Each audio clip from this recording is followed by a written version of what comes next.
Ang tulong natin ay nasa pangalan ng Panginoon. Siya ang lumikha ng langit at lupa. Ating ipahayag ang ating mga kasalanan sa Diyos. Ang ating Diyos ay Diyos na mahabagin at mapagpatawad.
Mapalad ang tao na pinatawad na yaong kasalanan at nalimot na rin ang kanyang nagawang mga pagsalangsang. Mapalad ang taong sa harap ng Panginoon ay di na pinararatangan ng kasalanan, dahilan sa siya ay hindi nanlilinlang. Nung hindi ko pa naipapahayag yaring kasalanan, sa buong maghapon ako'y nananangis sa matinding lumbay. Sa araw at gabi, bigat ng kamay mo ang nararamdaman, ano pa't wala nang nalalabi akong lakas sa katawan. Hamog ang kaparis na dagling na tuyo sa sikat ng araw. Ako ay lumapit sa iyong harapan at salay inamin. Ang aking nagawang mga pagsalansang di ko inilihim. Pinagpasyahan ko ang lahat ng ito sa iyo'y idaing at aking natamo ang iyong patawad sa sala kong angking. Mga minamahal, sinasabi sa unang Juan 1:9, kung ipinapahayag natin ang ating mga kasalanan, maaasahan nating ipatatawad sa atin ng Diyos ang mga ito at lilinisin tayo sa lahat ng ating kasamaan sapagkat siya'y tapat at matuwid. Salamat sa iyo, O Diyos. Pinatunayan mo ang iyong pag-ibig sa amin nang si Kristo ay mamatay para sa amin noong kami mga makasalanan pa. Ngayon ay buksan mo ang aming mga labi at kami ay magpupuri sa iyo.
Deuteronomio 7:12-15. Kapag iyong pinakinggan ang mga batas na ito, at iyong iningatan at sinunod ang mga ito, ay tutuparin sa iyo ng Panginoon mong Diyos ang tipan at ang wagas na pag-ibig na kanyang ipinangako sa iyong mga ninuno.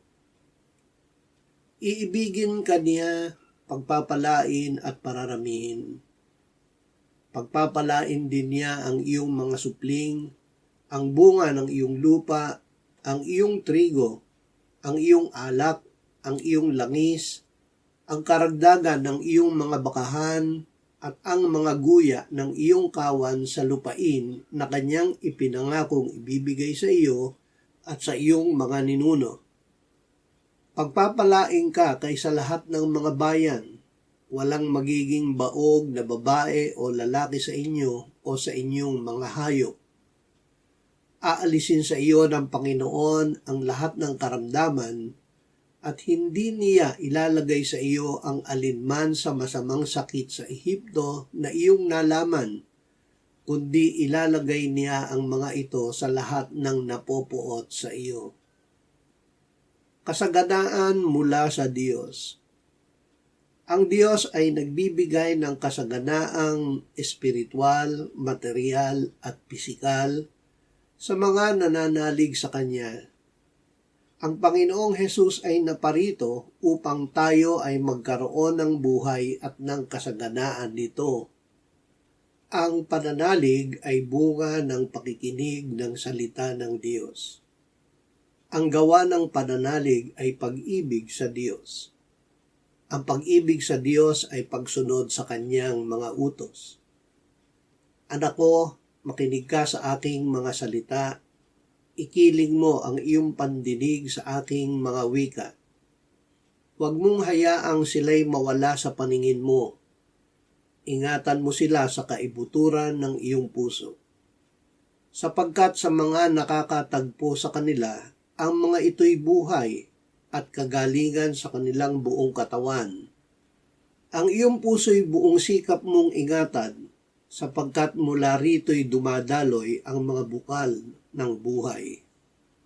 Awit 103, 1-5. Purihin mo ang Panginoon o kaluluwa ko, at lahat ng nasa loob ko, purihin ang kanyang banal na pangalan. Purihin mo ang Panginoon o kaluluwa ko, at huwag mong kalimutan ang lahat niyang mga biyaya, na siyang nagpapatawad ng lahat mong mga kasamaan, na siyang nagpapagaling ng lahat mong karamdaman, na siyang tumutubos sa iyong buhay sa hukay, na siyang nagpuputong sa iyo ng habag at tapat na pagmamahal, na siyang bumubusog sa iyong nasa ng mga mabubuting bagay, ano pat nababago na gaya ng sa agila ang iyong kabataan. Ang kasaganaan ay biyaya ng Diyos. Ang Diyos ay Diyos ng lahat ng biyaya. Napakasagana ng kanyang biyaya.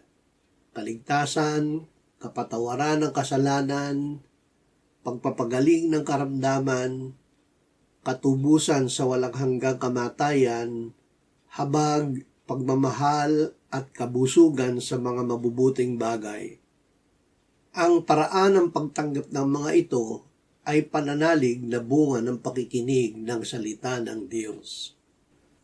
Roma 4:18-22.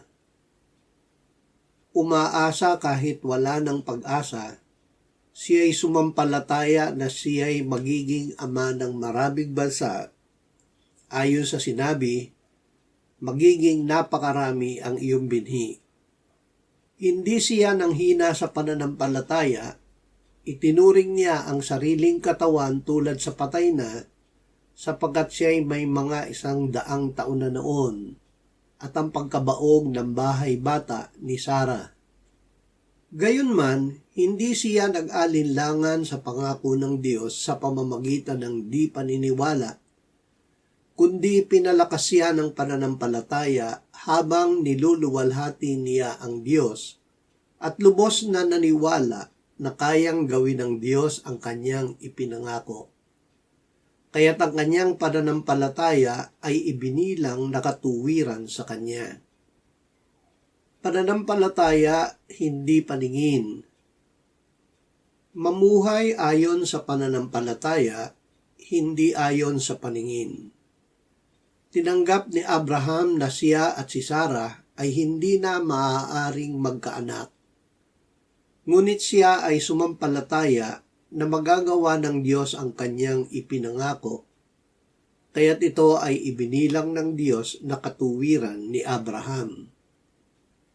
Ngayon hindi lamang kay Abraham isinulat ang salitang sa kanya'y ibinilang, kundi dahil din naman sa atin, na ibibilang sa atin na mga sumasampalataya sa Ama na muling bumuhay kay Jesus na ating Panginoon mula sa mga patay, na ibinigay sa kamatayan dahil sa ating mga pagsuway at muling binuhay upang tayo'y ariing ganap. Mateo 9:35-38. Nilibot ni Jesus ang lahat ng mga lungsod at mga nayon na nagtuturo sa mga sinagoga nila at ipinangangaral ang magandang balita ng kaharian at pinapagaling ang bawat sakit at bawat karamdaman. Nang makita niya ang napakaraming tao, nahabag siya sa kanila sapagkat sila ay nangangamba at nandulupaypay na gaya ng mga tupa na walang pastol. Kaya't sinabi niya sa kanyang mga alagad, tunay na napakarami ng aanihin, ngunit kakaunti ang manggagawa. Idalangin ninyo sa Panginoon ng anihin na magpadala ng mga manggagawa sa kanyang aanihin. Ang Ebanghelyo. Ito ang Ebanghelyo. Si Kristo ay namatay para sa ating mga kasalanan ayon sa mga kasulatan, at siya ay inilibing, at muling binuhay ng ikatlong araw ayon sa mga kasulatan. Si Kristo mismo ang nagdala ng ating mga kasalanan sa kanyang katawan sa punong kahoy, upang tayo'y mamatay sa mga kasalanan at mabuhay sa katuwiran. Dahil sa kanyang mga sugat ay gumaling kayo. Kalakip ng pagpapatawad ng Diyos ang pagpapagaling. Ang kasaganaan ng Ebanghelyo. Nalalaman ninyo ang biyaya ng ating Panginoong Hesukristo, na bagaman siya'y mayaman, subalit alang-alang sa inyo ay naging dukha, upang sa pamamagitan ng kanyang kadukhaan ay maging mayaman kayo. Kaya ng Diyos na pasaganain ang lahat ng biyaya sa inyo, upang sa pagkakaroon ninyo ng sapat sa lahat ng bagay, ay palagi kayong sumagana sa bawat mabuting gawa. Gaya ng nasusulat, siya'y nagsabog, siya'y nagbigay sa mga dukha. Ang kanyang katuwiran ay nananatili magpakailanman. Siyang nagbibigay ng binhi sa manghahasik at ng tinapay bilang pagkain, ay siyang magbibigay at magpaparami ng inyong binhi upang ihasik at magpaparami ng mga bunga ng inyong pagiging matuwid, na kayo ay pinayayaman sa bawat bagay dahil sa inyong kagandahang loob, na sa pamamagitan namin ay nagbubunga ng pasasalamat sa Diyos.